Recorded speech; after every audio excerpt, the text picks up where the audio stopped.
Halo teman, apakah Shopee Paylater ada DC lapangannya? Aman nggak untuk digalbay? Mari kita bahas sama-sama. Assalamualaikum warahmatullahi wabarakatuh. Bagaimana kabar teman-teman? Semoga tetap sehat selalu, tetap dilancarkan rezekinya, dan bisa mendapat rezeki yang banyak untuk bisa melunasi semua hutang-hutang pinjol teman-teman. Nah, video kali ini saya akan share tentang masalah Shopee Paylater. Ayo, siapa di sini yang sudah galbay di Shopee Paylater? Mohon tulis di kolom komentar ya. Nah, untuk resiko dari Shopee Paylater ini sangat masif sekali teman, karena Shopee Paylater adalah salah satu bagian dari produk Shopee, yang mana adalah salah satu platform pinjaman atau belanja terbesar di Indonesia ya teman. Yang pertama kan TikTok, yang kedua Shopee Paylater. Itu jelas mungkin akan ada yang namanya tindakan-tindakan dari Shopee Paylater mengenai orang yang suka galbay atau gagal bayar di aplikasi mereka. Nah, saya catat ini ada 3 yang paling penting ya teman. Yang pertama jelas bunga dan denda ini akan terus-menerus menumpuk jika teman-teman nggak bayar tagihan. Nah, untuk bunga dan dendanya ini harian ya teman, sudah dikonfirmasi oleh OJK. Untuk bunga dan denda itu cuma 0,1% per hari. Jadi teman-teman bisa kalkulasi untuk besarnya pinjaman pokok teman-teman dikalikan 0,1%, itu jatuhnya bunga denda harian. Jadi teman-teman ke depan akan tahu, teman-teman hitung saja sendiri ya teman. Terus untuk maksimalnya itu 100% dari pinjaman pokok. Kita asumsikan pinjaman online teman-teman 500.000 tidak dibayar 1 tahun, 2 tahun, 3 tahun, tetap 500.000 pinjaman pokok dan 500.000 untuk bunga dan denda. Jadi total pelunasannya cuma 1 juta rupiah. Itu sudah dikonfirmasi OJK untuk pinjaman online legal. Nah, karena Shopee Paylater masuk dalam pinjaman online legal, maka harus menaati aturan ini. Jadi untuk bunga dan dendanya tidak boleh melebihi pinjaman pokok. Itu sudah ketok palu dari OJK. Jadi semua pinjaman online yang tersangkut dengan OJK harus menaati peraturan ini. Terus yang menjadi pertanyaan umum adalah apakah Shopee Paylater ada DC lapangannya? Nah, ini teman-teman harus tahu jika Shopee Paylater itu mungkin ada debt collector atau DC lapangannya. Tapi untuk konfirmasi saja, debt collector dari Shopee Paylater ini cuma sedikit sekali.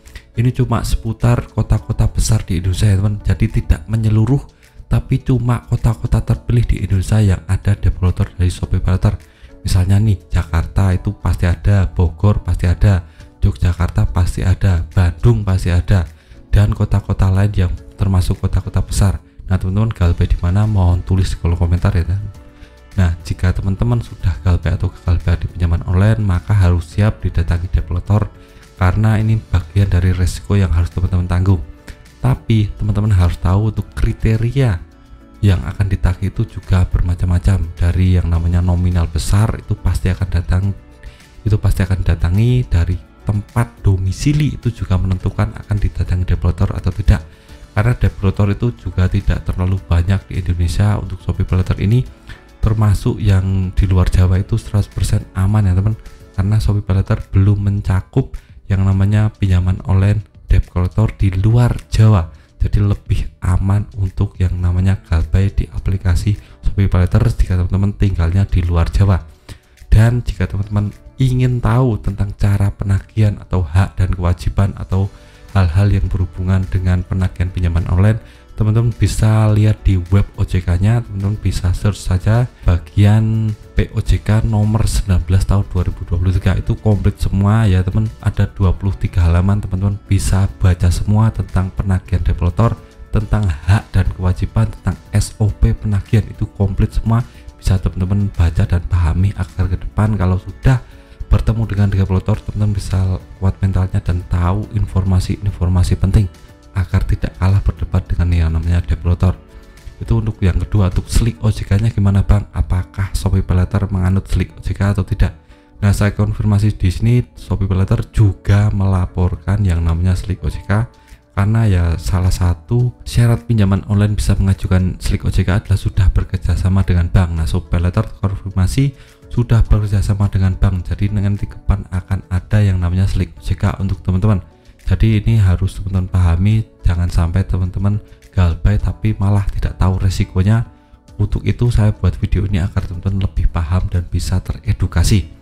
Yang saja video singkat dari saya tentang apakah Shopee ada DC lapangannya. Semoga teman-teman bisa paham dan tahu tentang resiko dan bisa berhati-hati ke depannya.